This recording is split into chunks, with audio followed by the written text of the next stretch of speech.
প্রিয় সাংবাদিকবৃন্দ, আসসালামু আলাইকুম।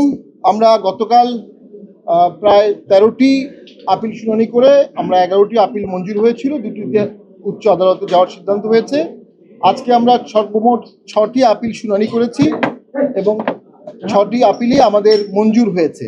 তো আমি এখন মঞ্জুরকৃত আপিলের প্রার্থীদের নামগুলো বলছি। সৈয়দ মোহাম্মদ ইফতেখার আহমেদ, কুমিল্লা 1; মোহাম্মদ শরীফুল ইসলাম জিন্না, বগুড়া 2; মোহাম্মদ জহুরুল হক, Jessore 4; M A Halim, Jessore 5; G M Hasan, Jessore 6; Mohammad Iqbal Hossain, Rajshahi 6। এই 5টি আপিল আজকে মঞ্জুর হয়েছে। ওনারা প্রার্থীতা ফেরত পেয়েছেন এবং ওনারা ভোট করবেন। 6টি। তো আমরা আজকে নির্বাচন কমিশনকে ধন্যবাদ জানাচ্ছি। তারা প্রতিদিন আজকে এখন পর্যন্ত 140টি আপিল শুনেছে। 2 দিনে 140টি আপিল শোনা অত্যন্ত কষ্টসাধ্য কাজ। এগুলো রায় লেখাও খুব কষ্টসাধ্য কাজ। তারা সেই কষ্টসাধ্য কাজটি করবেন এবং প্রায় 600-র মতো আপিল হয়েছে আমরা শুনেছি। যেটা আমি সবসময় বলছিলাম, মবের কারণে যদি প্রশাসন নিরপেক্ষ কাজ করতে পারত, অনেকগুলোই আপিল করার প্রয়োজন হতো না। অনেকগুলোই কারেক্টেবল মিস্টেক ছিল, অনেকগুলো নন সাবস্টেন্সিয়াল মিস্টেক ছিল।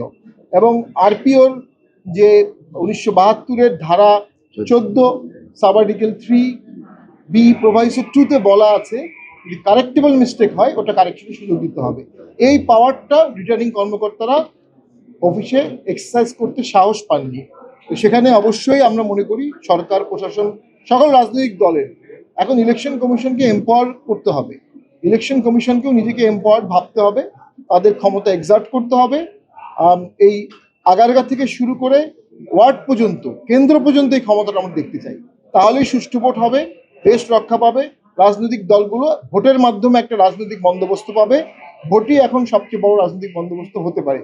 তার আগে আমি নির্বাচন কমিশনকে আহ্বান জানাবো, সকল দলের সাথে ওনাদের আলোচনা করা উচিত। সরকারকে আহ্বান জানাবো, সকল দলের সাথে আলোচনা করা উচিত। ধন্যবাদ। জি, থ্যাংক ইউ।